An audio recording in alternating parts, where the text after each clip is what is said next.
Alim deyir ki,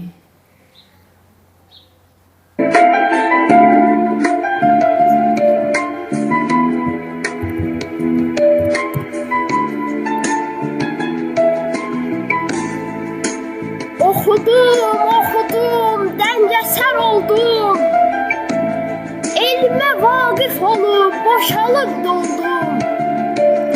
Çox oxudum, həm dahi oldum. Bəli, sonunda oldum mən sərsəm bir dəli.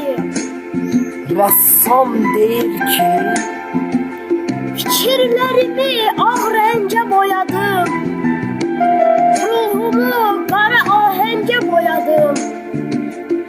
Rəngarəng oldu və çox səmərəli.